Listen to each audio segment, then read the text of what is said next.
Eline Engström, chargée de projet et communication au Musée des Schlettes. Je suis ravie de vous accueillir pour cette quatrième conférence qui clôt le cycle de conférences que nous avions prévu autour de l'exposition Jean-Puy Ambroise Vollard, un fauve et son marchand.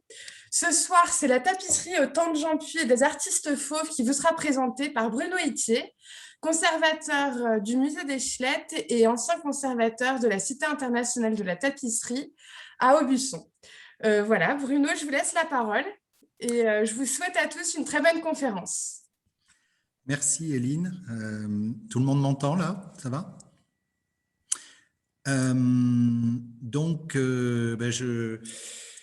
Je vais donc vous parler de la tapisserie sur cette fin 19e, début de 20e siècle, au moment où émerge le mouvement fauve et où plusieurs de ces artistes vont s'intéresser à ce médium qui, à cette période-là, est en pleine interrogation et remise en cause.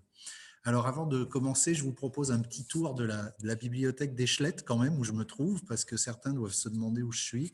Donc, voilà, la très belle bibliothèque aménagée en 1892 par Joseph des Schlettes, après qu'il ait fait l'acquisition de l'hôtel de Valence à Roanne, qui est le siège du musée. Et donc, il aménage ce magnifique lieu. Voilà, alors deux petits mots de remerciement avant de commencer. Alors, je vais en donner au fil de ma conférence parce qu'il y a beaucoup de matière accumulée depuis pas mal de temps qui m'ont été données par des amis et collègues, et donc je ne les oublierai pas au passage. Et avant de commencer, je remercie toute l'équipe du musée, que ce soit donc Eline et la responsable des publics Laura, et puis tout le pôle collection, les commissaires de l'exposition Jean-Puy, Claude Allemand et Éric Moinet. Et puis, à la Cité de la Tapisserie, je vais remercier Alice Bernadac au service régie, Alice Bernadac qui est conservatrice, au service régie des collections, Anaïs Nardou et Karine Ringlet, et puis au service de documentation, Émilie et Dorothée, qui ont réussi à retrouver deux petites plaquettes minuscules mais très importantes, puisqu'elles contenaient des informations un peu clés sur un certain nombre d'artistes qui avaient exposé de nouveaux cartons dans les années 1920. Alors, pour ceux qui attendent un scoop de cette conférence, à savoir est-ce que Jean-Puy a fait une tapisserie à un moment donné, et qui attendent que ma conférence se déroule en se disant « Ah bon sang, ça va être le couvre-feu dans 1 heure et quand même, j'espère que la tapisserie de Jean-Puy sera belle », je peux leur dire tout de suite, profitez de la fin avant le couvre-feu, parce qu'il n'y aura pas de scoop de ce genre. Mes recherches ne m'ont pas permis de trouver un carton de tapisserie réalisé par Jean-Puy. Alors, par contre, à la toute fin, je vous montrerai une de ces toiles qui montre qu'il n'était pas du tout à côté des réflexions de son temps sur ces questions-là.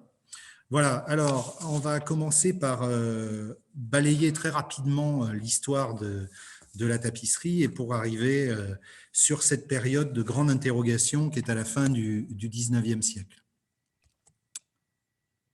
Alors, je n'arrive pas à passer la diapo suivante. Que se passe-t-il?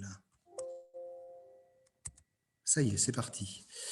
Voilà, donc très rapidement, je rappelle que la tapisserie est un textile qui procède par un croisement d'une chaîne, l'ossature, le squelette de la future tapisserie. C'est les fils que vous voyez tous parallèles en blanc sur cette image, sur le métier à tisser.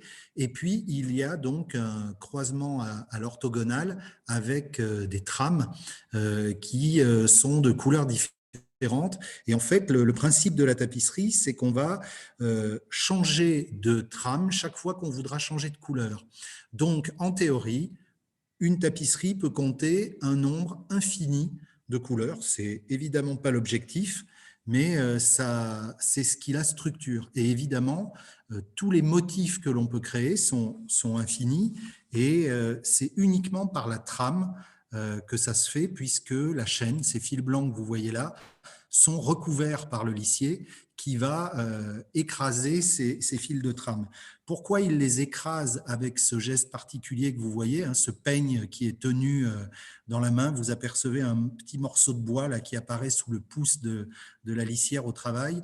C'est parce qu'en interrompant sans cesse sa trame, puisque chaque fois qu'il change de couleur, il coupe sa trame, pour éviter que le textile se déstructure, il y a un tassement très très important de cette trame qui est réalisé et qui fait qu'on a un fil, un tissu qui est ce qu'on appelle techniquement déséquilibré, c'est-à-dire qu'on a beaucoup plus au centimètre, on a beaucoup plus de coups de trame que l'on a de fils de chaîne, c'est-à-dire 2 à 3 à 4 à 5 fois plus de fils de trame que l'on a de fils de chaîne. Et donc, pour que le textile ait un beau tombé à la fin, il faut que les tensions soient équilibrées par le lissier et il faut que l'ensemble des fils de trame soient écrasés.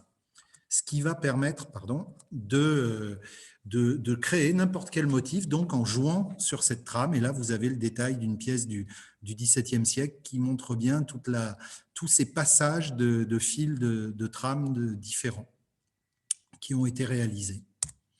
Alors, cette tapisserie, elle permet de réaliser véritablement, cette technique permet de réaliser n'importe quelle chose en textile, que ce soit des pièces bidimensionnelles comme vous les apercevez au fond de cette image, voire des pièces tridimensionnelles comme vous le voyez avec cette pièce très spectaculaire qui est devant. Il faut imaginer que la hauteur sous plafond là, est de plus de 5 mètres. Donc cette pièce, c'est le grand abacan rouge, la pièce manifeste de Magdalena Abakanowicz, artiste lissière polonaise, qui a stupéfait tout le monde du textile lors de la 4e biennale de tapisserie contemporaine de Lausanne en 1969, avec cette pièce, le grand abacan rouge. Les pièces que vous apercevez derrière datent toutes des années 60, ce qui montre la modernité des artistes créatrices de cette période. Alors, la question de l'origine de la tapisserie est quelque chose qui est encore très discuté. Pour l'instant, les traces les plus anciennes sont données sous l'Égypte pharaonique. Et très clairement, il est évident que dès le néolithique, on est capable de tisser un tissu dont les trames seraient interrompues pour créer un motif, même s'il est géométrique. Ça, il s'agit par des archéologues expérimentaux de la reconstitution d'un métier à l'époque néolithique d'après des éléments trouvés plus ou moins conservés. Et en bas à droite, vous voyez l'élément qui sert à tendre la chaîne, l'ossature du textile, qui est un peson. Donc ces éléments que les archéologues retrouvent souvent, qui sont les seules traces matérielles d'une activité de tissage. Là, vous avez une activité aussi de tissage sur un vase grec à 550 avant Jésus-Christ, et où on voit comme ça le passage de la navette, de la trame, entre les fils de chaîne qui sont représentés, étendus en bas par les pesons qui, par leur poids, permettent de tendre la chaîne et d'obtenir l'effet du tissu.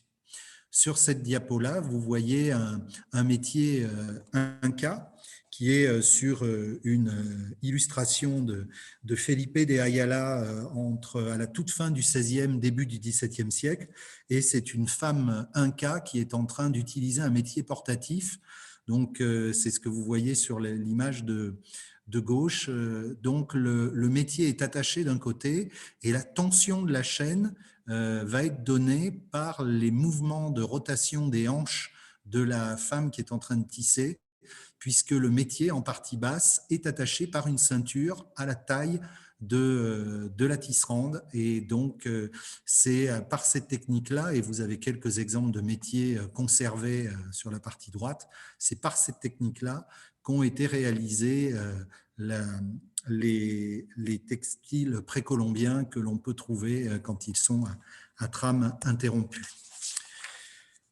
Alors, vous allez me dire, que fait ce rouleau de parchemin chinois dans cette conférence? Et bien, en fait, ce n'est pas un rouleau de parchemin, c'est une tapisserie de soie, ce que les Chinois appellent un kosseu. Et si je vous montre ça, c'est parce qu'il faut bien comprendre que cette technique très simple a été utilisée par pratiquement tous les peuples de la planète à un moment donné de leur histoire. Et cette pièce-là a été réalisée en tapisserie de soie, cette technique donc dite du kosseu, pendant la dynastie Song, c'est-à-dire qu'on est quelque part entre le Xe et le XIIIe siècle. Alors, vous n'êtes pas censé me croire quand je vous dis que c'est une tapisserie, mais je vais vous montrer un tout petit détail de la zone, je ne sais pas si on voit ma souris à l'écran, oui, donc de ce qui se passe ici. C'est tout à fait spectaculaire. Voilà. Donc, vous apercevez du coup la délicatesse des lissiers chinois qui réalisaient ces pièces. Donc, nous, on est en pleine période romane en Europe occidentale quand on réalise ces choses-là, avec déjà des tissages dits dans la forme, c'est-à-dire qu'on ne respecte pas l'orthogonalité chez une trame, et on a un très très beau tissage qui apparaît avec des effets extrêmement simples. Je vous remontre l'image de l'ensemble. Donc vous imaginez le temps de tissage pour réaliser un chef-d'œuvre pareil. Voilà une autre pièce, une autre technique, un autre usage. Donc un tapis de sel. On est sur une pièce produite dans le Caucase à la fin du XVIIIe, début du XIXe siècle, une pièce de culture arménienne.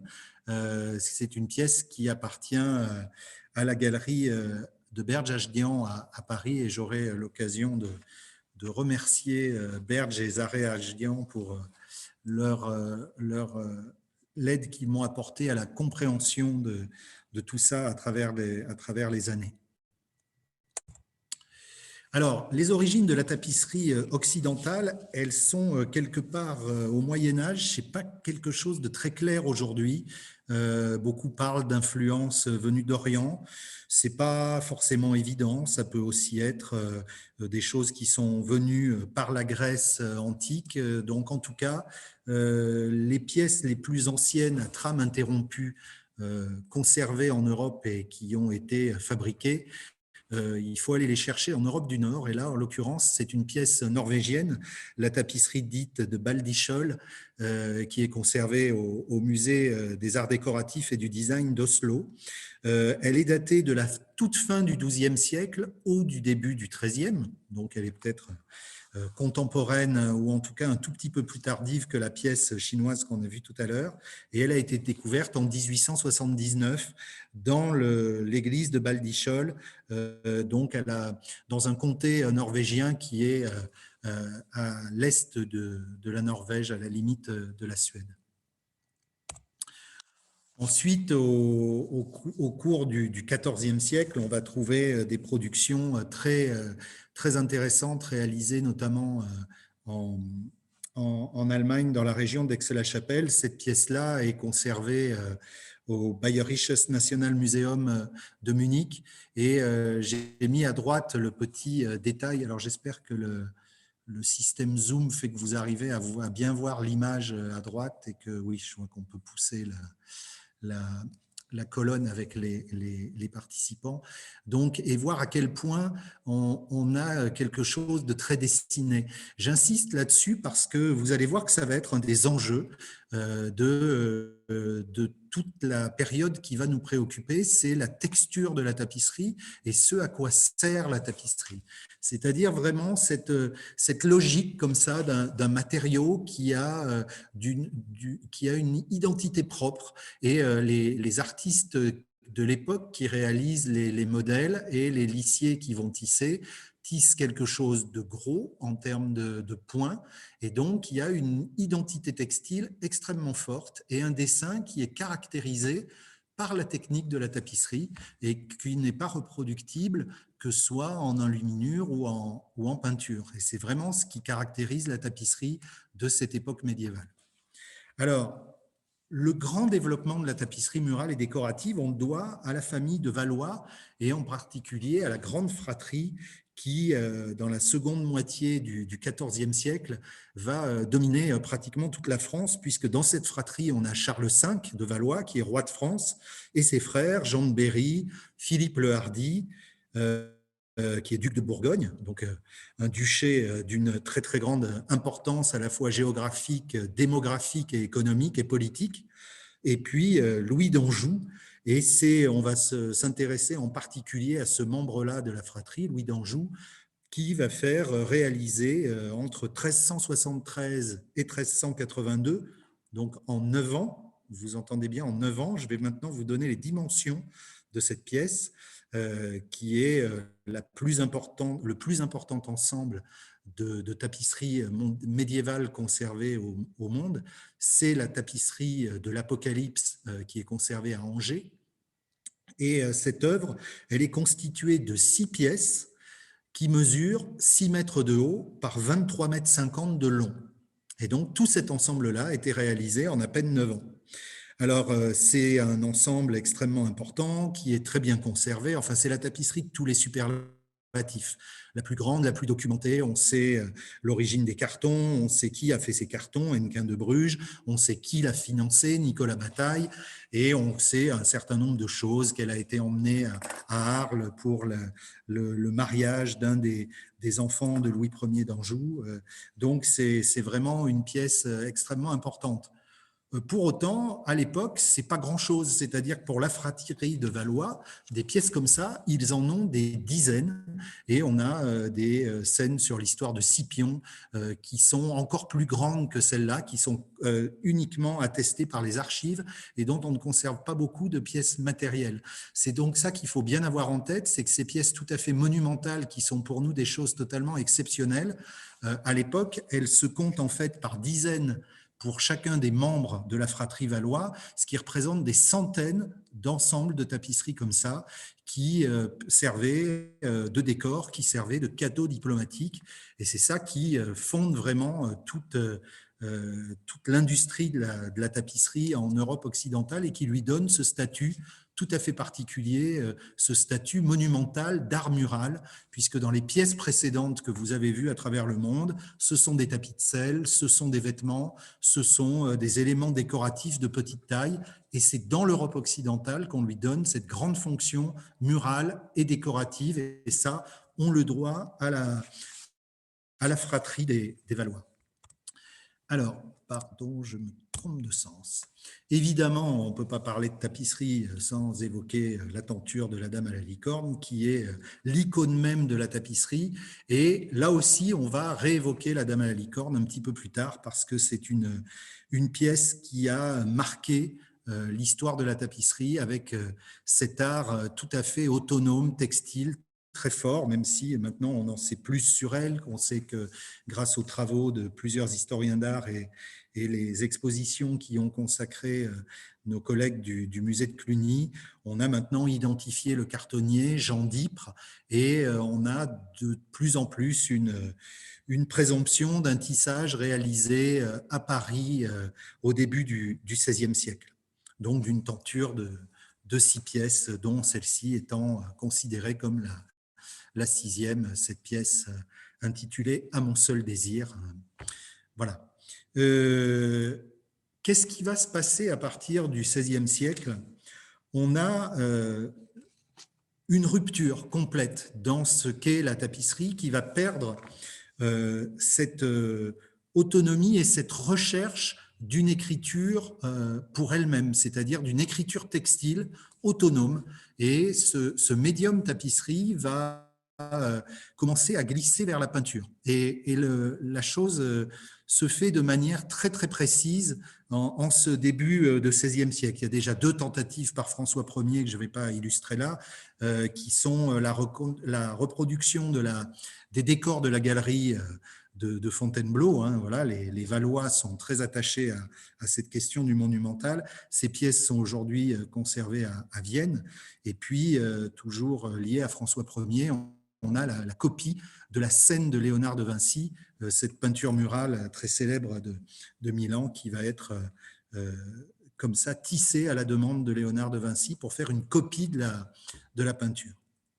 Mais la grande rupture, elle intervient sur un lieu insigne, c'est souvent dans des lieux aux décors incroyables que se produisent les grandes étapes et les grandes ruptures de l'histoire de l'art, c'est à l'intérieur de la chapelle Sixtine, où commandé par le pape Sixte IV à la toute fin du XVe siècle, et dont le célèbre plafond va être confié à Michel-Ange.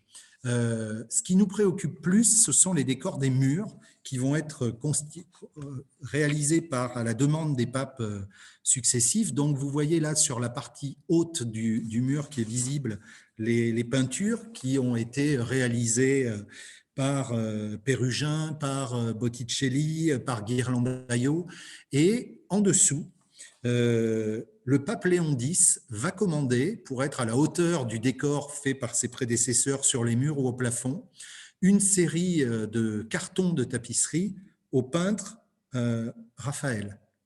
Et donc, ces cartons sont commandés dans les années 1515-1516 et vont être tissés à Bruxelles sur la base de ces cartons. Et pour beaucoup d'historiens de la tapisserie, c'est à partir de là que la tapisserie va être véritablement comme objectif, avoir comme objectif d'imiter le travail du peintre. Alors voilà une vue d'un de ces cartons, la pêche miraculeuse, qui est conservée au Victoria and Albert Museum à Londres et qui montre la question de la finesse du caractère pictural du carton. Et vous avez ici un des tissages qui a été réalisé et vous voyez comment les lissiers ont suivi ce carton et on retrouve à l'intérieur du tissage toutes les caractéristiques de la peinture de Raphaël, la qualité des tons, la qualité des tons fondus, la perspective, etc. Et donc on perd la frontalité, la division en plans qui avait prévalu jusqu'à présent dans la tapisserie du Moyen-Âge et de la Renaissance. Donc un changement complet d'écriture. Et ce changement, il va se prolonger à partir de là, dans le XVIIe siècle, au Gobelin, à Beauvais, à Bruxelles, un peu partout, on va avoir des ateliers qui vont chercher à coller au plus près à la réalité du peintre. Ici, un exemple d'après le carton de Louis Lagrenet, on est vers 1760. Ici, encore un peu plus tard, d'après Étienne Jorat, en 1780, avec une pièce sur les noces de Daphnis et Chloé. Donc voilà, le but de la tapisserie est de coller de plus en plus à la peinture et on voit multiplier, tout va s'orienter, toute la chaîne opératoire de la tapisserie va s'orienter dans cette logique-là. Les fils de chaîne vont devenir de plus en plus fins, parce que pour reproduire le plus finement possible le travail du peintre, on a besoin d'avoir des chaînes beaucoup plus fines, d'autant qu'on est attiré par un grain de tapisserie extrêmement fin pour une autre raison aussi, c'est qu'à l'intérieur des maisons et des demeures, la lumière rentre à flot depuis la fin du XVIIe siècle, avec d'abord les verriers vénitiens, puis la manufacture de Saint-Gobain en France. On a des fenêtres de plus en plus lumineuses, les baies vitrées sont de plus en plus grandes et les vitres totalement transparentes. Et donc, la lumière rentre à flot et ces tapisseries qui bénéficient d'une luminosité beaucoup plus importante, on peut les apprécier beaucoup plus dans leurs détails. Donc, ces détails, on va les chercher à la fois par le travail des filateurs qui vont produire des fils de chaîne et des fils de trame de plus en plus fins et le travail des teinturiers qui vont avoir des gammes beaucoup plus importantes. Des tentures comme celle de l'Apocalypse, on est à moins de 20 coloris différents. Sur une pièce comme celle que vous voyez là, on est déjà à plus de 300 ou 400 couleurs. Et les choses vont continuer à aller de cette façon-là. Et je vous montre ce à quoi on arrive dans la seconde moitié du XIXe siècle, avec ce portrait, le portrait de Charles de Cordès, où les ateliers de la manufacture Braconnier vont reproduire de manière extrêmement picturale, dans une logique de tapisserie illusionniste, ce tableau qui est attribué à Van Dyck et qui est conservé au Musée royal d'art et d'histoire de Bruxelles. Et la copie en tapisserie, cet exemplaire-là, fait partie des collections de la Cité de la tapisserie. Alors, pour arriver à ces finesses de copie de peinture, on va carrément passer les cartons peints par les artistes sous le métier à tisser. Et voilà l'exemple d'un carton de la manufacture Braconnier commandé à l'artiste Visconti. On a là un carton complètement peint à l'huile avec tout un jeu de glacis, de tons fondus, de juxtaposition de teintes très délicates. Et les lissiers de la manufacture vont reproduire ça à la perfection pour les teinturiers peuvent produire et avoir comme ça, fournir des stocks de plusieurs milliers de couleurs dans les magasins des manufactures de tapisserie. Et dans une tapisserie de ce genre-là, on peut imaginer qu'on pouvait mettre en œuvre près de 2000 nuances de couleurs à l'intérieur du tissage. C'est dire le niveau de quête de couleurs auquel on pouvait être capable d'arriver. À la fin du 19e, évidemment, on va commencer à se poser des questions sur cette évolution de la tapisserie. Et les premières réponses vont arriver de Grande-Bretagne avec des gens comme Burne-Jones et qui vont faire réaliser dans les ateliers de William Morris des tapisseries qui cherchent à renouer avec l'iconographie médiévale pour revenir aux sources de ce qu'était l'art de la tapisserie. Parce qu'on s'interroge beaucoup sur cette dérive de couleurs, de recherche de couleurs. Alors, les artistes commencent à remettre en cause, mais également tout un monde de critiques, journalistes, critiques d'art, conservateurs de musées, directeurs de manufactures. Beaucoup s'interrogent sur cette évolution vers toujours plus de finesse et toujours plus d'imitation de la peinture. Et la date un peu qui est donnée clé par les historiens de l'art depuis quelques années, je pense aux travaux de Rossella Froissart notamment, c'est l'exposition rétrospective de l'histoire de la tapisserie qui a lieu en 1876 à Paris, et on la considère vraiment comme le point de départ de la prise de conscience de cette dérive, ce qu'on va appeler la dérive de la tapisserie copie de peinture, et qui va vraiment secouer un peu tout ce petit monde. Et les manufactures vont se dire qu'il faut aller chercher de nouveaux cartons, et la réponse notamment va être à travers ce genre de pièces réalisées à Aubusson dans les années 1890, d'après un carton de Jacques Vagret. On va chercher, donc ça, la pièce c'est un ode à une allégorie de Sainte-Cécile autour du thème de la musique, et on va aller chercher comme ça une iconographie néo-renaissance avec toute une jubilation comme ça dans les textures, cette espèce de mise en abîme où le lissier va fabriquer une tapisserie qui elle-même reproduit toute une gamme de tissus. Donc, on cherche à rénover cette tapisserie. C'est la clé, c'est ce qu'on appelle une rénovation de la tapisserie, c'est-à-dire les anglo-saxons parleraient d'un revival, et on va aller chercher ça à travers l'iconographie. Mais la technique, elle ne change pas. Et les essais vont être assez nombreux d'aller chercher comme ça un renouveau de la tapisserie par le changement de l'iconographie, mais on tisse toujours aussi fin et toujours avec une débauche de couleurs, alors qu'il ne se voit pas forcément dans les étoffes, mais qui se voit dans les visages, où on a un travail quasi photographique, ou en tout cas très pictorialiste, très pictural dans la façon de réaliser les visages. Une autre expérimentation, la Fée des Bois par Antoine Joran à Aubusson, toujours vers 1907. Voilà, on tourne autour de cette problématique-là. Une recherche de l'École nationale d'art décoratif à travers cette tapisserie tout à fait art nouveau de Henri de Varroquier, qui date de 1901 et qui est un tissage complètement fou, qui est tissé à plus de 14 fils de chaîne au centimètre. Donc, vous imaginez que chaque fil de chaîne fait moins d'1 millimètre. Ça veut dire que les lissiers sont vraiment à s'écarquiller les yeux pour passer leur fil, alors que le dessin de l'artiste, lui, il est très, très, très simplifié, en fait. Mais on ne change rien à la technique. Et donc, on tourne un petit peu en rond. Et je vais montrer cette pièce tout à fait spectaculaire qui va générer tout un flux critique. C'est une pièce commandée à Gustave Moreau par la Manufacture des Gobelins, qui est tissée entre 1895 et 1900. Vous voyez, je vous ai dit tout à l'heure, 6 pièces de 6 mètres carrés par 23 pour faire la tenture de l'Apocalypse tissée en 9 ans, et là 5 ans à 9 lissiers pour arriver à sortir ce panneau de 7 mètres carrés 50.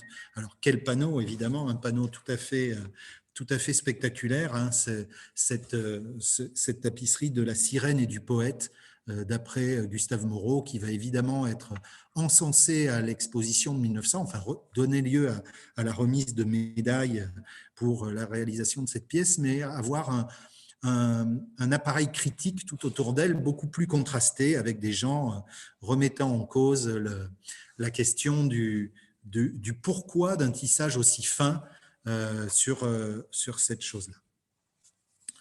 Alors, la réponse, en fait, ce n'est pas les ateliers et les manufactures qui vont l'apporter. La première réponse technique à ces interrogations, ce sont les artistes, parce que c'est souvent par eux évidemment, que viennent les réponses aux questions qu'on peut se poser à une époque sur un médium. Et c'est notamment un duo constitué, enfin un trio, on va dire, d'artistes Nabi, d'artistes de l'école de Pont-Aven, qui vont apporter des solutions à tout ce qu'ils peuvent lire dans la critique, aux visites qu'ils peuvent faire de musées. Et là, je remercie tout particulièrement Danielle Véron-Denise, conservatrice générale honoraire et historienne de l'art, qui a produit pendant des années un travail de recherche autour des broderies d'artistes, et à travers nos différentes discussions, j'ai compris que Daniel tenait le maillon clé entre les recherches que beaucoup d'historiens de l'art faisaient sur l'investigation des artistes nabis de l'école de Pont-Aven, les post-impressionnistes, les fauves, dans les arts décoratifs, on y reviendra dans quelques minutes, et un autre pan de la recherche qui était la recherche sur la rénovation de la tapisserie. Et en fait, Daniel, à travers ses recherches sur les broderies d'artistes, tenait la pièce manquante du Pulse qui allait connecter ces deux pans de la recherche en histoire de l'art. D'une part, la recherche sur donc, les arts décoratifs au temps des Nabis et de l'école de Pont-Aven, et d'autre part, les recherches sur la rénovation de la tapisserie. Donc là, on voit cette pièce, ce triptyque dit des bretonneries de Émile Bernard. Il est conservé à Hambourg. C'est une pièce qui date de 1892, qui est une commande du comte Antoine de la Rochefoucauld à Émile Bernard. Et Émile Bernard va travailler sur cette pièce avec sa compagne de l'époque, une brodeuse lyonnaise prénommée Maria. Donc, toutes ces informations, je les dois aux recherches très érudites et passionnantes de Daniel, qui sont résumées dans son ouvrage paru en 2018 et intitulé « Broderie d'artistes ».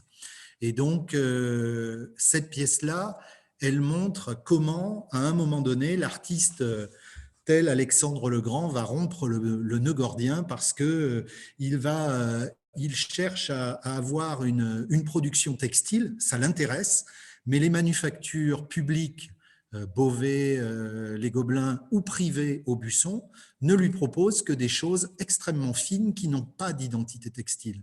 Et comme on l'a vu à travers la pièce notamment Art Nouveau de Varroquier, vu de loin, ça peut très bien être un papier peint ou une peinture murale, personne ne voit la différence. Il faut vraiment avoir le nez collé dessus à 30 cm pour voir que c'est une tapisserie.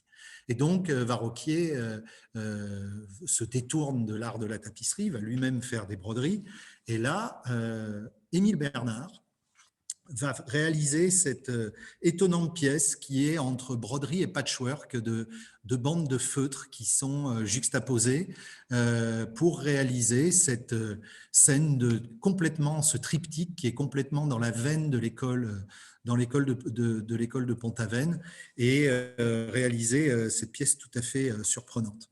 Je vais me concentrer surtout sur Aristide Maillol, parce que Aristide Maillol, il a produit tout un jus théorique par des notes qui sont conservées à la Fondation de Maillol, et il va notamment réaliser un certain nombre de choses. Il est très, comme beaucoup de ses contemporains, fauve post-impressionniste, très déconcerté par cette évolution de la tapisserie. Et lui, il fait partie des premiers, dès la fin du 19e siècle, à critiquer ce qu'il va appeler la dérive des Gobelins. la pièce que vous voyez là, il l'a réalisée en 1893, elle s'appelle Le Jardin enchanté. Il l'a réalisée dans son atelier à Banyuls, en travaillant avec des brodeuses locales qui sont à des niveaux techniques très différents, et en particulier avec les deux filles d'une boulangerie locale qui s'appelle Clotilde et Angélique Narcisse, et l'une des deux va devenir même son épouse. Il est dans une logique véritablement de renouer avec les bases de la tapisserie ancienne. Quand il va à Paris, Mayol fréquente énormément le musée de Cluny. Il passe beaucoup de temps à regarder la tapisserie de la Dame et la Licorne, et il trouve que la nouvelle tapisserie ment. Mais il n'y a pas que la nouvelle tapisserie pour lui qui ment. Il y a aussi toutes les évolutions de l'industrie de la tapisserie, et notamment cette grande métamorphose qui est en train de se produire avec la chimie tinctoriale depuis les années 1870. Les pigments sont désormais de plus en plus artificiels. Ils commencent à s'imposer dans le paysage du monde textile, et évidemment, dans la tapisserie, on utilise ces pigments artificiels. Et il en est très, très, très contrarié. Il va même dire dans ses notes manuscrites sur la tapisserie que notre siècle est le seul qui s'est appelé le siècle du progrès, et le seul où réellement il n'y a progrès en rien. Donc ce discours très passéiste, très, très dur, hein, il l'intègre dans ses préceptes pour une nouvelle, un renouveau de la tapisserie, et il l'applique à toute la chaîne opératoire, c'est-à-dire qu'il va essayer de trouver des fils d'une qualité qui puisse lui convenir, et surtout il va aller rechercher les plantes tinctoriales, il va teindre lui-même avec des pigments naturels, parce qu'il se pose en opposition à ce mouvement de chimie, d'évolution, de progrès du 19e siècle. Il remet de manière très véhémente les théories des Gobelins. Il dit que l'art de la tapisserie vu par les Gobelins a perdu tout caractère artistique, et qu'elle ne peut être revue que par l'artiste qui lui donnera un plus grand caractère d'individualité. Il veut vraiment revenir à cette écriture médiévale. Là, vous avez ensuite la pièce du concert, d'une musique, pardon, pour une princesse qui s'ennuie, qui lui a été confiée c'est une commande de 1897 par une princesse roumaine. Et cette pièce importante, La Vague, qui, je crois, montre bien que Mayol a d'abord été dans une activité de broderie. D'ailleurs, sur pas mal de ses correspondances de la fin du 19e siècle, il se dit Aristide Mayol, brodeur. Il se présente comme brodeur. C'est assez intéressant. Vollard, dans ses souvenirs d'un marchand de tableaux, évoque le travail textile de Mayol. Et j'ai voulu finir sur Mayol par cette vague, parce que tout le monde connaît dans l'œuvre de Mayol la sculpture, la vague. Peu savent qu'avant la sculpture, il y avait un tableau, et alors encore moins savent qu'avant le tableau, il y avait une tapisserie. Et donc, c'est tout à fait étonnant de penser qu'aujourd'hui, tout le monde retient de Mayol le Mayol sculpteur, en oubliant que toute sa production artistique est partie de la tapisserie. Et c'est en fait la consultation d'un ophtalmo qui va lui faire peur sur le fait que le travail du fil est un travail qui demande une grande concentration visuelle, et qui va faire qu'il va arrêter cette production-là pour se tourner vers la sculpture. Soit dit en passant, le travail de sculpture et de la taille directe notamment est beaucoup plus dangereux pour les yeux que la tapisserie, mais ça c'est une toute autre histoire. Alors, un autre des nabis qui se préoccupe de ces questions-là, c'est Paul-Élie Rançon, avec cette pièce, par exemple, les 4 personnages lisant un rouleau qui est conservé à Darmstadt, qui a été brodé par France Rançon, et dont les points sont tout à fait spectaculaires. Vous devez les voir sur votre écran. Chaque point fait presque 1 centimètre de côté. Donc, vous voyez bien comment ces artistes chercher à renouer avec la grosse tapisserie du Moyen-Âge et à retrouver cette écriture technique. Et vous voyez notamment l'usage du cerne, hein, qui est quelque chose de très courant dans cette période où on refuse les tons fondus, on refuse la dilution de la forme dans l'arrière-plan. On cherche à redélimiter les formes de façon très précise, que ce soit dans la peinture, et évidemment Jean Puy en est un grand exemple, mais que ce soit aussi dans la production de tous ces artistes et donc dans leur production textile, évidemment. Alors, donc j'ai évoqué quelques remerciements que je donnerai en cours de route. Évidemment, un grand merci aussi à Berge et Zaré Ajdian, puisque c'est eux qui, dans le cadre des préparatifs de l'exposition Broderie d'artistes avec Daniel Véron-Denise en 2018 à Aubusson, nous ont montré cette pièce absolument éblouissante d'après Paul-Élie Rançon, ce paysage japonisant qui est brodé en parallèle tout à fait à une peinture de Rançon qui est conservée à Orsay. Et Zaré Ajdian, il y a 2 jours, dans une conférence pour la Compagnie nationale des experts, a rappelé notamment comment il voyait dans la réalisation concrète de cette œuvre, mais sous la dictée très précise de l'artiste de Rançon, parce que sans l'artiste, il n'est pas envisageable que cette identité textile forte arrive, et je crois que c'est tout l'enjeu de ce qui se passe dans cette période-là, c'est-à-dire que ces artistes veulent contrôler l'exécution du tissage pour que ça ne ressemble pas à ce que les centres de tapisserie publics ou privés font à cette époque-là. On va conclure ce chapitre sur les broderies d'artistes avec deux personnes. Un incontournable, évidemment, quand on évoque ça, c'est Jean Lurçat, avec ses hommes bleus qui sont réalisés par sa première épouse, Martine Baer, une broderie au petit point monumentale de 3 mètres par 3 qui est conservée dans son atelier à Saint-Céré, dans le Lot. Voilà un détail où vous pouvez voir la grosseur du point à droite, et à gauche, vous voyez Jean avec Marthe sur son métier à broder. Donc, elle brodait sur des bandes de toile à canevas qui ensuite étaient assemblées les unes aux autres. Jean Lurçat, on y reviendra brièvement à plusieurs reprises, évidemment. Et je conclus donc par Fernand Maillot, un autre représentatif de cette production brodée, dont on voit bien toute la parenté iconographique avec l'univers des post-impressionnistes et des fauves.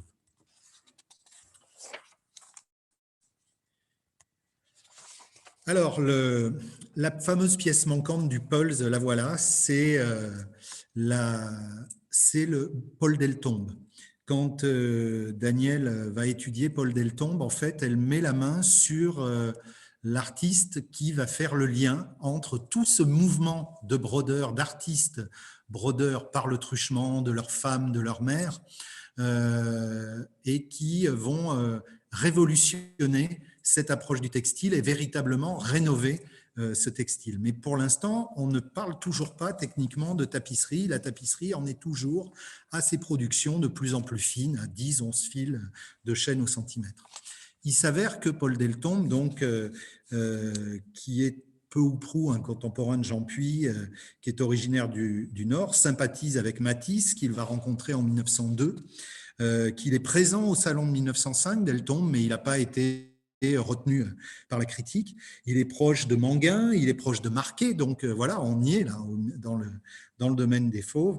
Sa galeriste, c'est Bert Weil, et à partir de 1912, il se marie avec Yvonne Berthaud, qui, en devenant Madame Deltombe, va commencer à broder les peintures de son mari. Et en 1916, dans le contexte de la Première Guerre mondiale, ils vont rentrer dans une activité à la fois artistique et philanthropique qui consiste à donner du travail aux femmes qui, dans la région de Nantes où ils sont installés, n'ont plus de revenus. Et donc, ils vont créer un atelier de broderie où ils vont broder des gens dont on va reparler, qui tournent autour du mouvement fauve.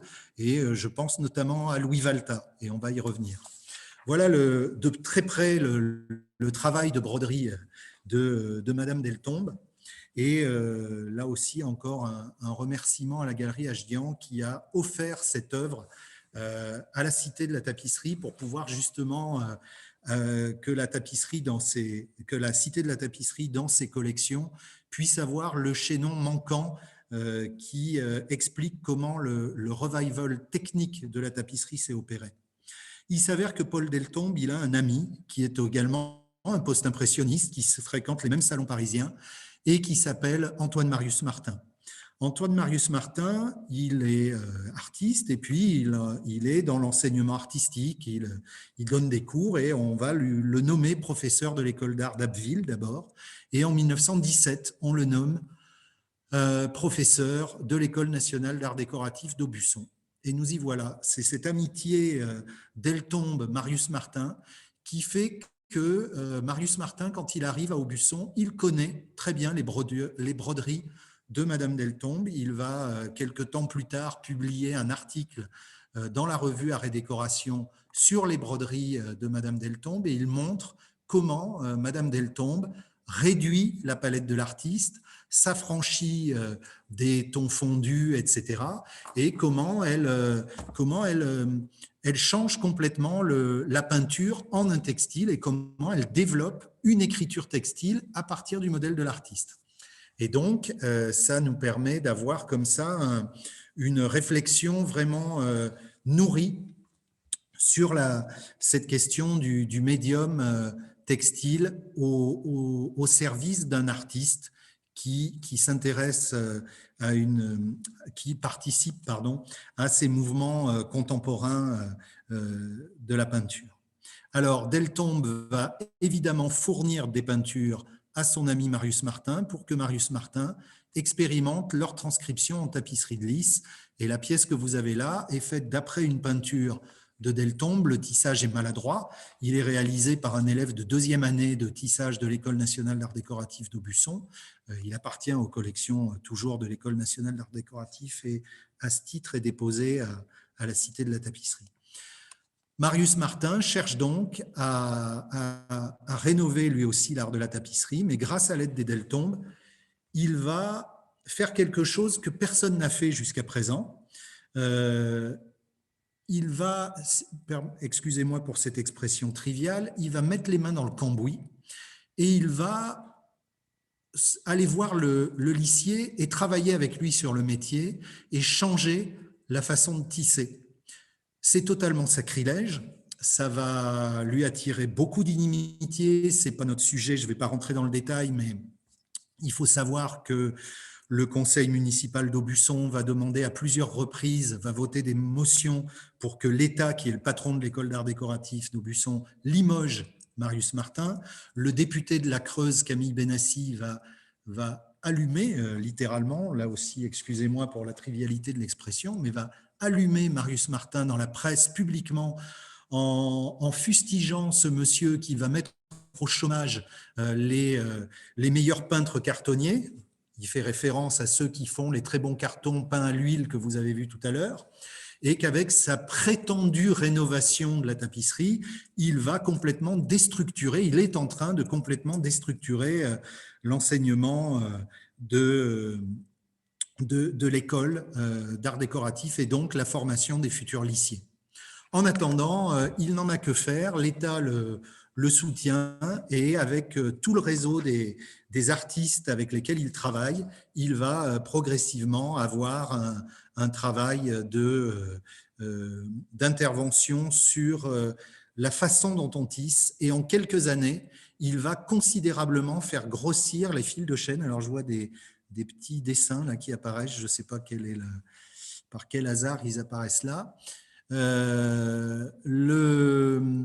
Vous avez à gauche une peinture de Paul Deltombe et à droite sa transcription en tapisserie et vous voyez qu'on retrouve certaines des écritures qu'on a pu voir sur les pièces médiévales ou Renaissance dont on a parlé tout à l'heure, cette écriture propre à la tapisserie du Moyen-Âge. Et là encore, on est dans les débuts, on est dans les années 18-19, donc le tissage est encore un peu fin, mais progressivement, Marius Martin va monter le calibre du tissage pour pouvoir proposer un tissage beaucoup plus rigoureux. Il revient au carton en noir et blanc, il abolit complètement la présence des cartons peints à l'huile parce que pour lui, c'est la première cause de dérive des lissiers, c'est-à-dire que quand ils ont sous les yeux une peinture à l'huile, eh ben, c'est plus fort qu'eux, ils vont chercher des couleurs qui n'existent pas. Et c'est assez amusant de voir qu'aujourd'hui, la même question se pose pour les lissiers contemporains avec les cartons numériques, parce que souvent, l'impression numérique reproduit des nuances qui n'existent pas sur la maquette initiale de l'artiste. Et il y a toujours une tentation d'aller chercher de la nuance, alors qu'il ne faut pas avoir peur de l'aplat. L'aplat a ses vertus propres et on verra dans des tapisseries d'après-guerre, on n'hésite pas à faire des aplats de près d'1 mètre carré sur un tissage de couleur pure. Et donc, pour Marius Martin, la rénovation de la tapisserie, ça passe par le retour au carton en noir et blanc. Il fait reproduire à ses élèves des détails de tapisserie du Moyen-Âge pour qu'ils soient vraiment capables de retrouver et de reproduire l'écriture technique en hachure et qu'ils sachent reproduire les cernets. Alors, c'est souvent maladroit, c'est souvent naïf dans le tissage, mais c'est une révolution qui est en train de se produire sur les métiers à tisser. Et je termine sur Marius Martin avec une de ses œuvres que l'école a tissée après son départ en retraite en hommage. Et vous voyez comment il a réduit le nombre de couleurs à peine une vingtaine de coloris pour faire cette très belle tapisserie intitulée « L'enfant et le bouc ». Alors, on va voir défiler à l'école d'art décoratif d'Aubusson plein d'amis du réseau post-impressionniste et fauve qui vont envoyer leurs cartons et dont les travaux vont être illustrés dès 1923 par une exposition au musée Galliera et par une exposition au musée Galliera à Paris et par une exposition à l'école d'Aubusson. Et on va voir un certain nombre de ces cartons modernes de tapisserie arriver. Alors, je vais vous en passer rapidement quelques exemples. Par exemple, cette pièce de Henri Le Basque. Alors ça, c'est une des toutes premières réalisations de l'école d'art décoratif. On est en 19, c'est encore timide, c'est encore tissé fin. On n'a pas encore osé aller plus loin. La pièce s'intitule Pomone et elle ira à l'exposition de 1925 sur le stand des ateliers Pomone, qui étaient les ateliers d'art décoratif du Bon Marché. Le Basque, il va au Salon d'automne, il fréquente Vallotton, il fréquente Rouault. C'est un ami d'André Mété, dont on va reparler un tout petit peu plus loin. Dans les cartons qui arrivent à l'école d'art décoratif, on a par exemple ce carton de Jules-Émile Zing, Ruth et Bose. Voilà, cet artiste né à Besançon. Et on voit toujours cette logique après laquelle court Marius Martin dans ses recherches techniques, entre la peinture à gauche et le tissage à droite. On voit bien qu'à gauche, les coups de pinceau, par exemple, dans le manteau de Bose sont donnés à l'oblique et on n'en a que cure puisque ces coups de pinceau sont une texture qui est propre au médium peinture, donc on ne doit pas les reproduire en tapisserie et on va avoir plutôt une autre esthétique qui va être d'aller chercher une rayure verticale. Le but d'une belle transcription en tapisserie n'est pas de reproduire ce qui est propre au médium peinture. Il est clair qu'à la même époque, ce tissage-là fait au Gobelin ou dans certains ateliers privés d'Aubusson aurait reproduit très précisément les coups de pinceau pour donner une illusion de tapisserie copie de peinture. Voilà le carton en noir et blanc. Oups. Et voilà Louis Valta. Alors, une des pièces phares de l'expo de 25, c'est sur le stand de l'école d'art d'Aubusson, c'est cet écran de cheminée au pivoine dont la monture, Marius Martin a mis un gros budget là-dessus. Il a acheté la monture auprès du designer Pierre Charot, qui donc était une des vedettes de l'expo de 1925. Et donc, l'école d'art décoratif d'Aubusson conserve la maquette peinte originale que vous voyez à gauche et à droite, la transcription tissée. Là aussi, je vous présente quelques détails. Il faut savoir que Madame Deltombe a de son côté réalisé une broderie de la même peinture de Louis Valta, ce qui montre bien la proximité entre les Deltombe et Marius Martin et la façon dont il joue ce rôle clé de passeur de la réflexion sur l'interprétation textile de la broderie à la tapisserie. Vous voyez, c'est assez intéressant de voir comment on nommait totalement la matérialité de la peinture quand on passe à la transcription au tissage. Donc Valta, hein, il connaît Vuillard, il faut savoir aussi que Valta, il est préoccupé par cette question du textile parce que au tout début de sa carrière, il va aller rencontrer Mayol dans le Roussillon, et donc il y a fort à parier qu'ils ont échangé ensemble sur cette question qui tenait beaucoup à cœur à Aristide Mayol de la tapisserie d'art. Alors, autre personne qui va graviter autour de l'école, et qui aurait pu amener Jean Puy à la tapisserie, je suis sûr qu'ils en ont parlé ensemble, c'est Georgette Agut. Elle est, elle aussi, pratiquement une contemporaine de Jean Puy, hein, puisqu'elle naît en 1867. Et Georgette Agut suit les cours de Gustave Moreau. Elle va rencontrer Rouault, elle rencontre Matisse, avec qui elle développe une grande amitié, et elle va évoluer vers ce que plusieurs spécialistes de la période appellent un fauvisme modéré. Et donc, elle fait partie de ces gens qui vont proposer un carton à l'école d'art décoratif d'Aubusson, qui va être exposé à Galliera à Paris en 23. Et voilà le tissage donc sur cette nature morte au souci. On voit le lien avec l'amitié à Matisse, et certains des amateurs des natures mortes de Jean Puy vont se dire « Oula, oui, effectivement, il y a quelque chose d'assez proche ». Donc voilà un des tissages au moment où l'école commence à être un peu plus sûre d'elle dans la méthode instruite par Marius Martin. Un autre artiste, un autre ami de Jean Puy, qui est Jules Migonnet. Alors lui qui est né exactement comme Jean Puy en 1876. Ils ont fait les Beaux-Arts de Lyon ensemble, et Migonnet va envoyer à l'école d'art décoratif d'Aubusson ce très beau carton.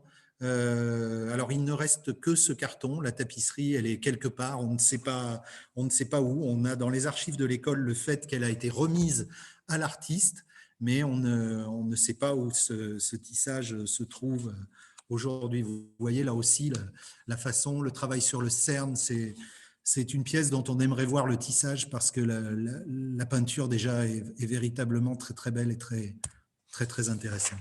Alors l'énumération pourrait être longue, et je vais l'arrêter avec les frères Vera qui fournissent eux aussi des cartons, et on voit aussi, alors même si on est dans un autre style décoratif qui annonce l'art déco, on voit la production de tapisserie qui commence à s'émanciper complètement de l'évolution de la peinture tissée. Les recherches de l'école vont aller dans quelque chose de beaucoup plus radical, c'est-à-dire que l'évolution suivante, c'est que quitte à abandonner l'écriture peinture dans la maquette, dans le carton du peintre, à un moment donné, on se dit qu'à la limite, le peintre a qu'à donner des indications techniques dans le carton. Et c'est ce qui se passe ici avec ce carton de 1924 réalisé par un élève de l'école, en l'occurrence Élie Mingona, qui est un des élèves de Marius Martin. Et c'est la première fois dans 5 siècles à l'époque de tapisserie en Occident qu'un peintre met les indications techniques pour le lissier à plusieurs endroits. Dans les pétales de fleurs, il y a les hachures qu'on retrouve dans le tissage ici. Et donc là, il y a encore une nouvelle rupture qui vient d'être réalisée. C'est cette méthode-là que l'artiste Jean Lursa va développer dans sa production de tapisserie. Ça, c'est une toute autre histoire. Alors, arrive à ce moment-là une grande amie de tous ces artistes d'avant-garde. C'est une femme tout à fait singulière qui s'appelle Marie Cutoli. Alors Marie Cutoli, elle est collectionneuse, elle est entrepreneuse, elle est éditrice, elle travaille, elle a fait des vêtements. Son mari, Paul Cutoli, qu'on aperçoit ici au centre de l'image, a été préfet de la République, mais dans son empire colonial, donc en Algérie. Donc là, elle a découvert des ateliers de tapis. Et puis, comme elle est originaire du Limousin, elle a Aubusson en tête. Alors, cette photo, je vais vous l'ai montrée pour vous donner une idée de l'univers intellectuel dans lequel elle évolue. À côté d'elle, vous avez Adrienne Fidelin, qui est à l'époque la compagne de Man Ray. Man Ray, il est là devant, hein, c'est même lui qui commande avec un déclencheur à distance la prise de vue que vous avez là devant vous. Et puis, donc, vous avez Paul Cutoli, vous avez ici Pablo Picasso et sa compagne du moment, Dora Maar, qui est là à côté de lui. Et donc, Marie Cutoli, qui collectionne énormément toutes les œuvres de ses amis artistes. Vous avez là Fernand Léger, vous avez là Jean Lurçat, et donc vous avez son portrait à elle ici, son portrait d'elle, pardon, par Jean Lurçat, et en dessous, le portrait de son compagnon. Voilà, c'est une personnalité très forte et elle ne choisit pas entre son mari et son amant, et elle va vivre avec les deux hommes. Donc Henri Laugier, qui est donc un des rédacteurs de la Charte des Nations Unies et qui n'est autre aussi que le fondateur du CNRS, donc un grand personnage de la politique française d'avant-guerre, de la résistance et de la libération. Et donc, ils vont ensuite, après le décès de Paul Cutoli, ils vont continuer à collectionner, et la donation Cutoli-Laugier va faire rentrer un nombre d'œuvres d'avant-garde absolument exceptionnelles dans les collections du Musée national d'art moderne, donc aujourd'hui dans les collections du Centre Pompidou. Marie Cutoli s'émeut de la crise de 29 apparemment et de la situation dramatique des ateliers privés d'Aubusson qui n'ont plus de quoi vivre apparemment, et elle va s'intéresser beaucoup à leur travail, et comme elle s'intéresse beaucoup à la transcription en textile, elle va vouloir faire copier les œuvres des artistes qu'elle aime. Je dis bien copier, c'est-à-dire que tout le discours que je vous ai tenu jusqu'à présent sur la révolution technique, elle n'en a cure. Et elle veut renouer avec cette tradition des Gobelins de la copie de peinture. Elle veut renouer avec cette idée que la copie du chef-d'œuvre en tissage inscrit la peinture dans la norme. Alors, ça peut vous paraître assez abscon. En fait, il faut bien imaginer qu'à cette période-là, ces artistes-là appartiennent aux avant-gardes. Les donneurs d'ordre publics ne les collectionnent pas. Ils sont extrêmement rares, ou ils les achètent. L'État les achète pour des vertus meublantes, pour décorer les salons d'une préfecture ou d'une ambassade, et ne les fait pas rentrer dans les collections des musées. C'est Georgette Agut et Marcel Samba qui, par leur donation, ont fait rentrer les premiers Matisse dans un musée français, en l'occurrence au musée de Grenoble. Donc là, Marie Cutoli fait véritablement copier dans cette logique de faire rentrer dans la norme, dans le goût du jour, par cette vieille. Elle réactualise cette théorie des Gobelins, qui est de dire qu'une belle peinture, elle est vraiment un chef-d'œuvre quand elle a été copiée en tapisserie. Et donc, elle va faire ça avec tous ses amis. Alors voilà une vue de l'exposition de 1939 à San Francisco, où vous avez à droite le jardinier d'André Beauchamp, au milieu le Shadows de Man Ray, qui appartient désormais aux collections de la Cité de la Tapisserie, donc d'après une photo de Man Ray, et à gauche une pièce qu'on va revoir un peu plus loin, d'un ami de Jean Puy, d'un des membres des Fauves, de André Derain, La chasse aux cerfs. Alors, elle fait copier parfaitement des natures mortes cubistes de Braque, mais elle va faire copier quelqu'un qui déjà nous intéresse plus dans la problématique du fauvisme, qui est Georges Rouault, donc avec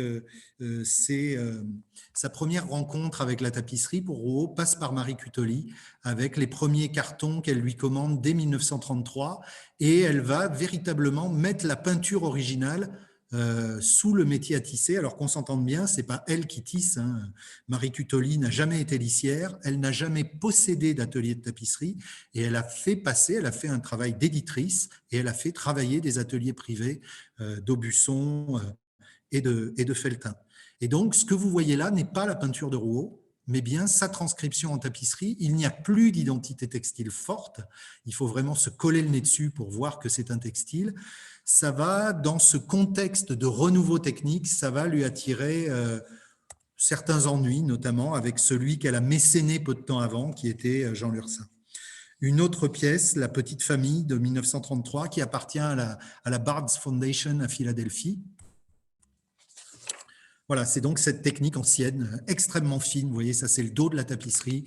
Les traits en triangle que vous voyez servent aux lissiers à se repérer dans les changements de couleur. Quand les nuances sont trop proches, ils n'arrivent pratiquement plus à voir les passages de couleurs. C'est ce qu'on appelle des battages à guide. C'est un terme technique qui désigne une technique de tissage assez fine. Et elle demande à ce qu'on colle le plus près possible aux variations de couleurs. Elle souhaite vraiment une copie de peinture.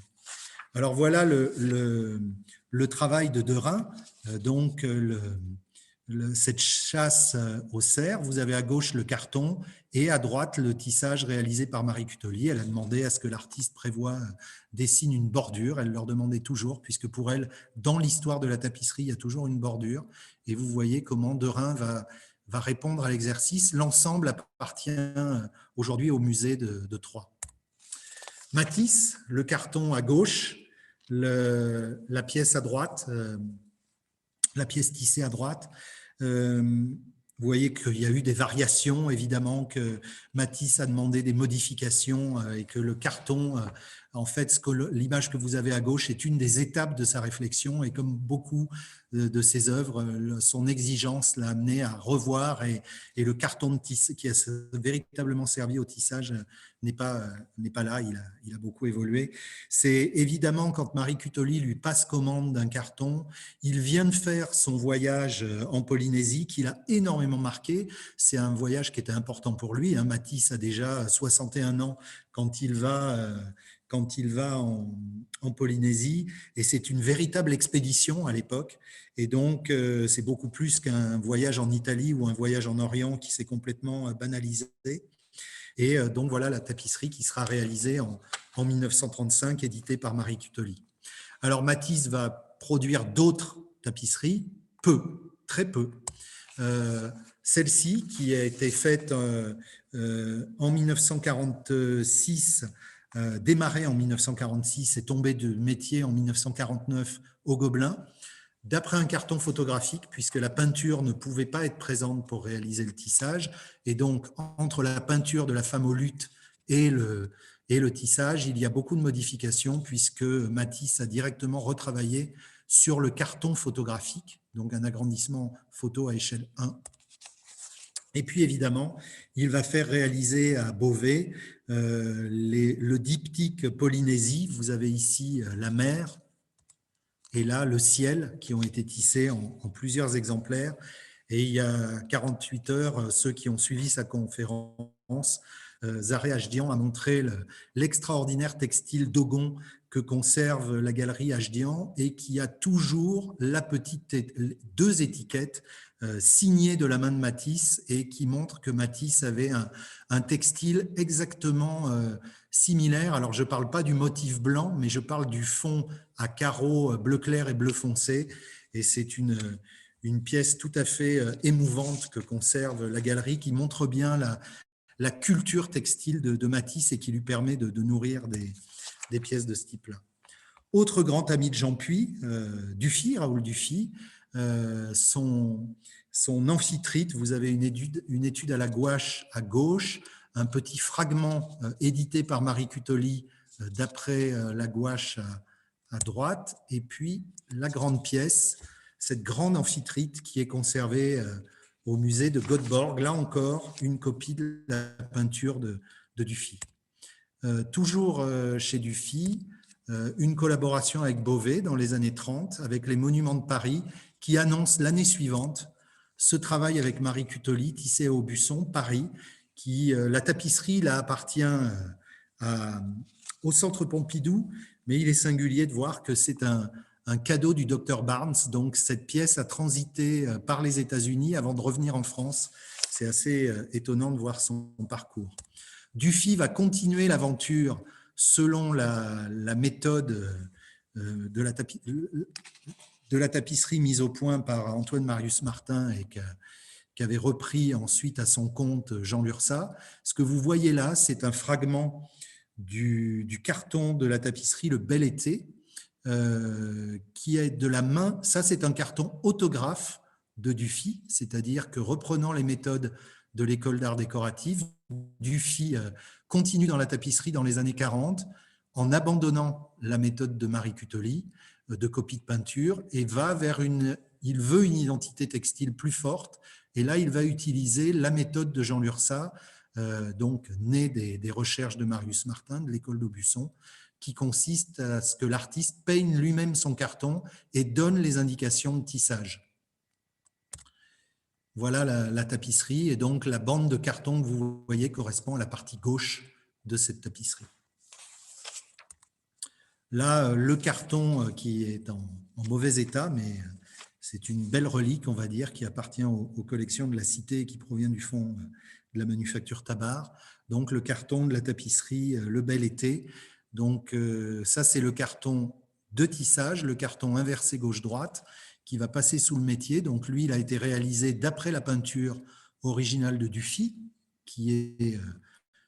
on ne sait pas où, mais on voit que Dufy est intervenu notamment sur le petit visage en bleu que l'on voit ici, où on reconnaît sa patte. Et vous avez le tissage ici, voilà, vous voyez qui correspond, ce petit visage en bleu sur le carton qui donne cette tête-là ici à droite. Dufy n'est pas très content de cette méthode-là non plus, il la trouve sèche, donc il va développer sa propre méthode d'interprétation, un peu hybride entre la méthode Cutoli, une tapisserie plus picturale, mais c'est lui qui dirige le tissage et il cherche à avoir un grain de tissage un peu plus gros pour avoir quelque chose qui est une identité textile plus forte. Voilà, alors pour conclure, je vous ai dit qu'il n'y aurait pas de scoop et que je ne vous montrerai pas un carton de tapisserie de Jean Puy.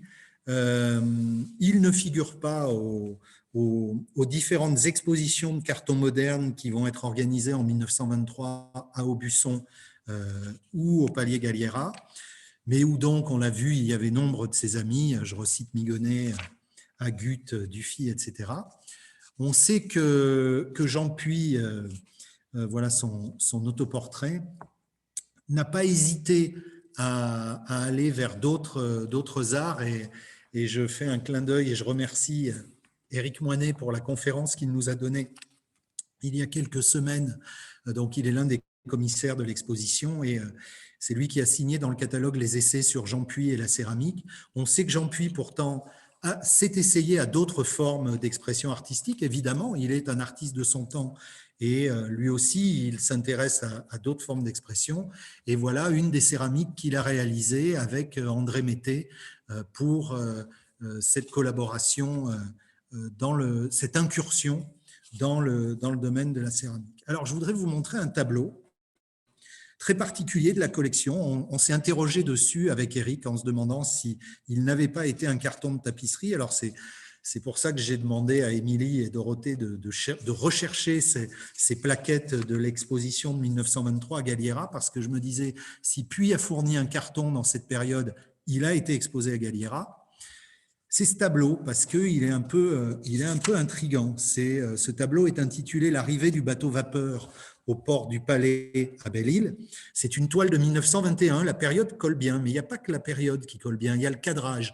Il y a notamment ces deux petits éléments verticaux qu'on voit de part et d'autre du tableau, qui sont en fait, c'est une vue du port depuis l'intérieur d'un bar. Vous voyez, vous avez là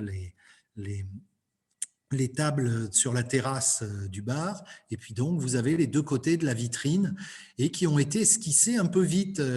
Moi, je reconnais là-dedans la patte de certains cartons de Louis Valta. Il y a dans les collections de la Cité de la Tapisserie un très très beau Louis Valta, qui est un carton qui a été exposé en 23, dont on n'a pas retrouvé le tissage, où on retrouve ce genre de graphisme très très très très rapide, très très fluide. Et la composition fait aussi est cadrée de telle sorte que ça puisse aller. Le graphisme des personnages, moi, me fait penser au Ruth et Bose de Jules-Émile Zing que je vous ai montré dans le traitement. Il y a quelque chose qui pourrait aller. Et quand on regarde tout ça de plus près, on découvre une texture tout à fait étonnante, c'est-à-dire que Puy a peint, Puy il aime la matière en plus, donc il aime cette matière céramique, mais dans le cadre des mises en ligne qui ont été réalisées par le musée d'Échelette à l'occasion de l'expo Jean Puy, qu'on désespère de vous ouvrir, mais on espère qu'on va y arriver. Si les promesses sont tenues d'ouvrir au 15 mai, vous pourrez la découvrir. Vous aurez 3 semaines, il faudra faire vite, mais vous pourrez la voir.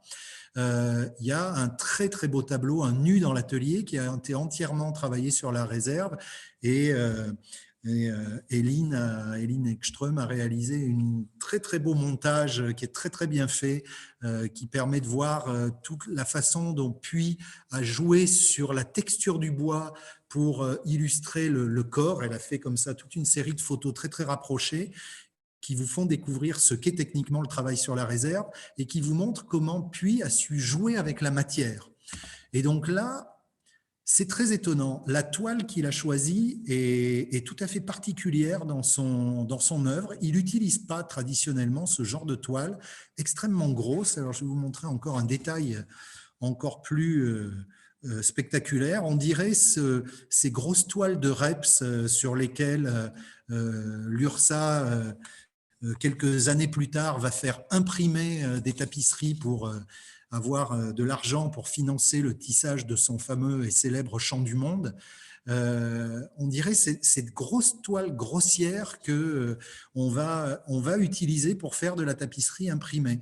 Il y a une texture véritablement tapisserie là-dedans, mais évidemment, c'est un tissage mécanique uni. Il n'y a absolument aucun motif. Toute la couleur et tous les motifs sont apportés par le peintre, donc il n'y a aucun rapport là-dedans avec une tapisserie, sauf que en termes de composition, cette œuvre a quelque chose d'une tapisserie. Alors la date est tout à fait singulière, elle est de 1921, donc comme je vous le disais, elle est vraiment contemporaine de ces grandes recherches de l'école d'art décoratif, ce moment où les amis de Jean Puy, Migonnet, Agut, Valta sont en train de travailler avec l'école. Moi, j'ai mis l'hypothèse ce soir que cette œuvre est une traduction par Jean Puy d'une recherche qu'il pouvait avoir parce que ses amis lui parlaient de ça, parce qu'il devait être au courant, comme il allait tous les ans à Paris, qu'il fréquentait le salon d'automne, qu'il avait dû avoir l'occasion par ses amis de voir les échantillons ou les tissages que réalisait l'école, puisqu'à chaque fois l'école tissait en double un exemplaire pour sa collection, un exemplaire pour l'artiste. Donc les artistes étaient en capacité, notamment Louis Valta ou Migonnet, de montrer leur tapisserie.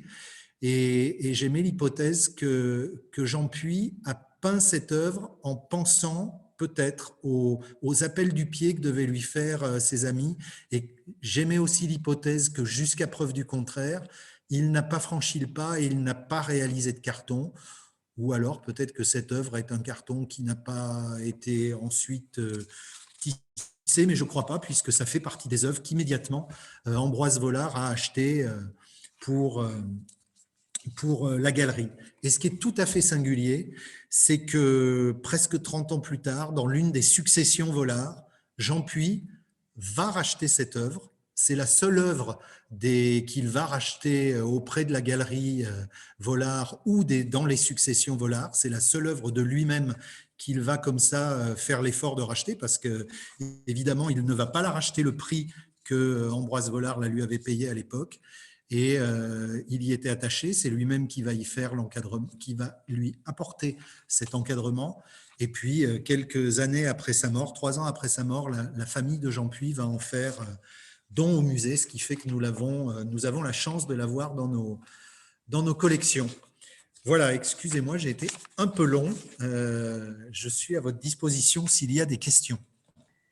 Donc je reprends la parole pour vous proposer de poser vos questions à Monsieur Itier. Je vous propose 2 moyens. Donc, soit vous pouvez les écrire dans le fil de discussion et je les poserai à voix haute. Soit vous pouvez décider de lever la main et poser votre question vous-même à Monsieur Itier. J'activerai votre micro et votre caméra, comme ça vous pourrez lui poser toutes les questions que vous voulez. Bruno, pour l'instant, j'ai une question de Laura qui se demande comment se passait la collaboration entre artistes et lycées et si on pouvait la comparer aux relations qui ont pu se nouer entre les artistes fauves et André Mété du côté de la céramique. C'est délicat et ça dépend complètement de la période. Quand on est dans le contexte des recherches d'Antoine Marius Martin avec l'école d'art décoratif, je pense qu'il y a un échange entre l'artiste et le directeur de l'école et peut-être le lissier qui travaille, puisque sur les grandes pièces de Georgette Agut, de Louis Valta, ce sont les meilleurs élèves qui travaillent. Donc je pense qu'il y a une proximité évidente et qu'il y a une relation qui se discute. En même temps, on est dans une phase d'expérimentation et je pense que les époux Deltombe et Marius Martin ont un peu la main sur cette question d'interprétation parce que on est en train de former de jeunes lissiers, donc je ne suis pas forcément sûr que ça marche comme un dialogue depuis le lissier. Ça passe plutôt par Marius Martin et les époux Deltombe.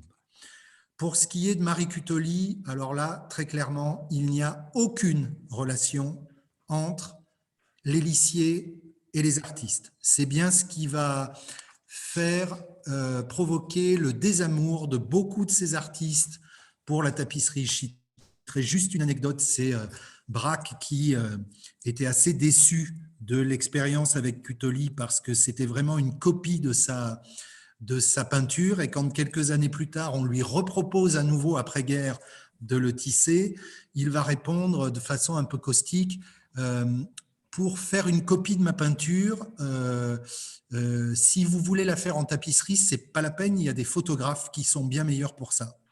Donc, très clairement, sous Marie Cutoli, il y a une rupture complète entre l'artiste et le lissier. Il n'y a pas de liaison.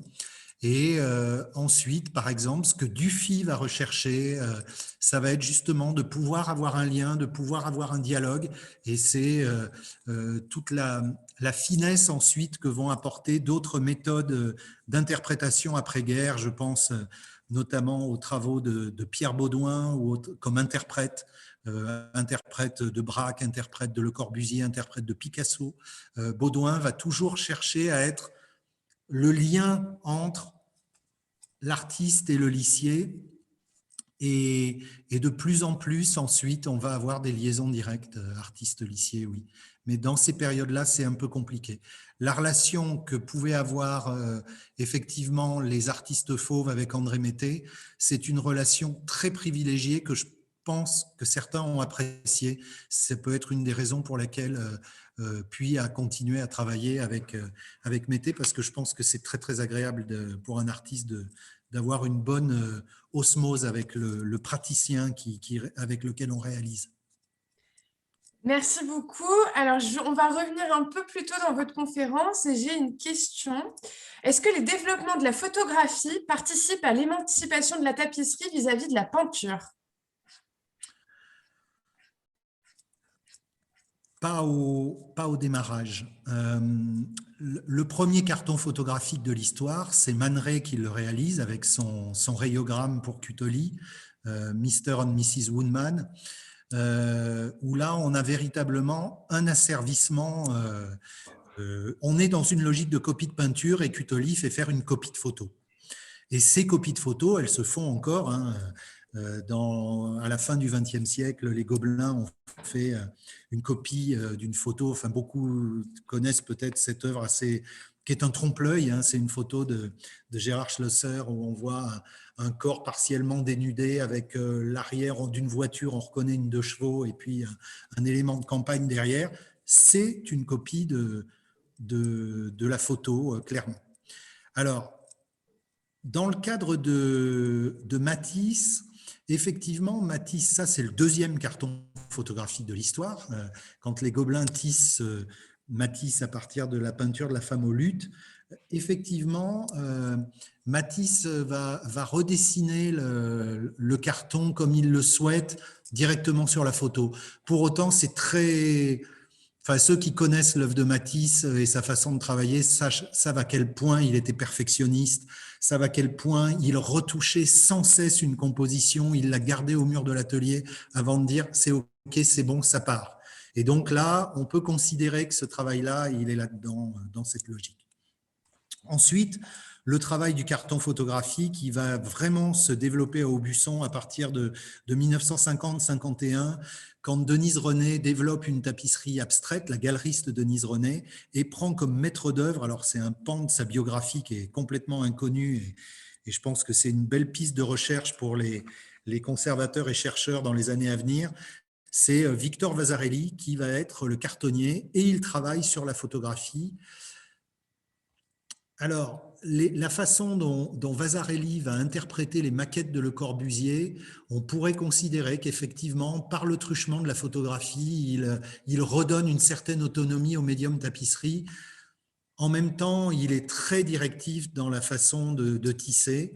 Mais oui, on peut dire qu'effectivement, dans le cadre de ses recherches pour une tapisserie abstraite, ouais, effectivement, l'intérêt du carton photographique, c'est que pour revenir sur quelque chose que j'ai dit tout à l'heure, ça va permettre d'avoir une approche assez radicale et de faire des grands aplats. C'est-à-dire que sur certains cartons photographiques mis au point par Vasarely, on va imposer aux lissiers des aplats de 1 mètre carré et on va comme ça avoir des grands aplats de laine pure, ce que l'artiste cartonnier Marc Petit appelle l'espace poétique de la laine. Effectivement, on se donne le droit d'avoir 1 demi-mètre carré d'une couleur pure, un bleu pur, un jaune pur, un marron pur, ce que les lissiers ont toujours beaucoup d'appréhension à faire, ce qu'on n'ose pas faire et ce qu'il ne faut surtout pas avoir peur de faire parce que souvent ça donne beaucoup de caractère à une tapisserie. Donc oui, d'une certaine façon, le médium photographique a pu servir à redonner ce caractère très fort textile à la tapisserie, mais pas avant les années 50. D'accord. Et enfin, pensez-vous que faire tisser à l'époque pouvait être un pas difficile à faire pour un artiste, compte tenu des coûts de fabrication des tapisseries? Oui, bien sûr, le médium tapisserie est un médium qui coûtait cher, c'est évident, mais pour autant, je crois que... Alors, oui, effectivement, si on revient à la période du début du XXe siècle, c'est ce qui fait que beaucoup d'artistes ont travaillé avec leur femme, leur mère comme brodeuse, parce qu'ils n'avaient pas les moyens de se payer soit un tissage dans les ateliers privés d'Aubusson, soit de passer commande aux ateliers de Beauvais, soit qu'ils appartenaient au mouvement d'avant-garde, ce qui était le cas des post-impressionnistes, et qu'évidemment, à aucun moment, les manufactures nationales n'allaient leur passer commande, parce qu'à ce moment-là, les manufactures nationales passaient commande à des artistes qui étaient dans des préoccupations esthétiques qui n'avaient strictement rien à voir. Donc, ces artistes d'avant-garde étaient privés de l'accès à la tapisserie de Lys.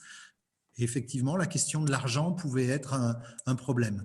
Après, dans le cadre de l'école d'art décoratif, il y avait un deal qui était avec l'école, c'est-à-dire que l'artiste recevait une tapisserie qui était gratuite, c'est-à-dire qu'on lui payait les droits de son carton, l'école achetait son carton en lui offrant un tissage fait à partir de ce carton. Donc là, ça ne lui coûtait rien. Je pense que beaucoup d'artistes devaient avoir peur d'y aller parce que la transcription en tapisserie était quelque chose qui devait leur faire peur, et on peut toujours le mesurer aujourd'hui, puisque c'est souvent une appréhension qu'on a pu voir à la Cité de la Tapisserie et que mon successeur voit toujours, c'est-à-dire que passer le pas, c'est-à-dire donner la main quelque part, donner les pinceaux au lissier, c'est quelque chose qui n'est pas beaucoup naturel, qui n'est pas naturel chez un artiste a priori. Mais c'est clair qu'à la fin du 19e siècle, oui, la question du coût a pu jouer un rôle et effectivement en pousser certains à passer à la broderie par le biais de leur premier cercle familial, effectivement.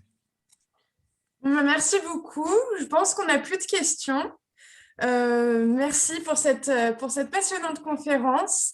Je tiens à rappeler à tout le monde que les autres conférences sont disponibles sur le site internet du musée.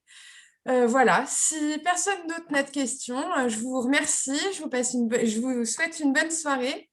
Alors, si, j'ai une dernière question. Est-ce que la question de l'argent est ce qui a fait que les ateliers d'Aubusson se sont perdus avec les tapisseries imprimées et du coup a contribué au désintérêt de la tapisserie?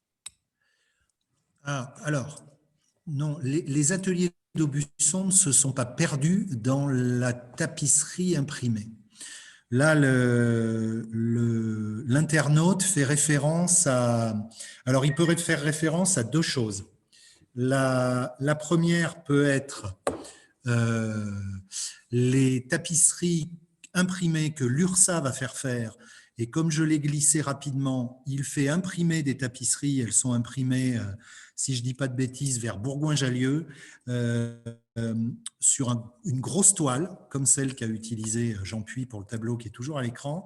Le but, il est très clair, c'est de rentrer de l'argent pour financer son chef-d'œuvre qui va être le Chant du Monde, qui est cette tenture monumentale qui est exposée à Angers et dont le but était qu'elle ne soit pas à vendre. Donc, il fallait trouver le moyen de payer son tissage. Et donc, il va faire des sérigraphies. Il va faire des sérigraphies sur papier et des sérigraphies sur reps, sur gros tissu. Effectivement, ça va imposer l'image du coq et du soleil de l'URSSA jusqu'à saturation, et c'est probablement un mauvais choix stratégique de la part de l'artiste. C'était un choix tactique pour financer son grand tissage, son grand œuvre, mais c'était un mauvais choix stratégique parce que je pense que ça a contribué effectivement à dévaloriser son œuvre. Après, l'internaute peut faire référence à l'initiative d'une manufacture d'Aubusson qui, dans les années 80, a mis en place, pour avoir une gamme commerciale à bon marché, des impressions de tissu, des impressions sur tissu, et qui a peut-être eu une politique commerciale un peu offensive, pour le moins qu'on puisse dire, voire un peu borderline en termes d'argumentaire, et parfois auprès de certaines personnes un peu crédules de faire croire que c'était de la tapisserie d'Aubusson sous prétexte que c'était blablabla. Bon, c'est une expérience qui est fermée déjà depuis un certain nombre d'années, qui a concerné une manufacture et qui, cette manufacture qui existe toujours, a déjà renoncé depuis de nombreuses années à ce produit-là pour éviter de, comment je dirais, de scier la branche sur laquelle elle était assise. Donc je pense que c'est à ça qu'il était fait référence, mais à Aubusson, on n'a pas imprimé de tapisserie. Ça n'a jamais été fait dans cette ville-là. Après, je crois que de manière plus globale, dans les années 1980 et 1990, à l'échelle mondiale, il y a un désamour pour le médium textile, un désamour très violent, qui vont amener la plupart des ateliers d'Aubusson à la faillite, qui vont amener un événement international clé qui étaient les biennales internationales de textile contemporain de Lausanne à se saborder en 1995 et à faire que toute la filière de l'art textile aurait dû pratiquement disparaître parce qu'on n'en avait plus que pour le marché de l'art, n'en avait plus que pour l'art conceptuel, l'art vidéo, etc.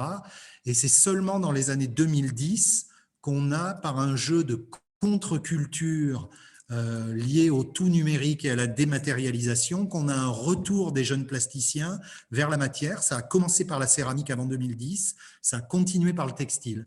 Mais je pense que la question des impressions textiles, ouais, elles ont joué un rôle pour… Oui, l'URSSA s'est tiré une balle dans le pied, et après, oui, c'est… Mais c'est un épiphénomène par rapport à la vague globale qui arrivait de désamour envers le textile. Et c'est bien de Jean Lursa que l'internaute, c'est bien de Jean Lursa que l'internaute parlait. Bravo. Voilà, voilà. Donc, on n'a plus de questions. Voilà, sauf si je me trompe. Non, voilà, tout le monde vous dit merci. Tout le monde a trouvé la conférence très intéressante. Merci beaucoup. Je vous souhaite à tous une bonne soirée et on espère vraiment bientôt vous accueillir dans les murs pour vous montrer cette sublime exposition. Voilà, je vous souhaite une bonne soirée. Au revoir. Merci, au revoir.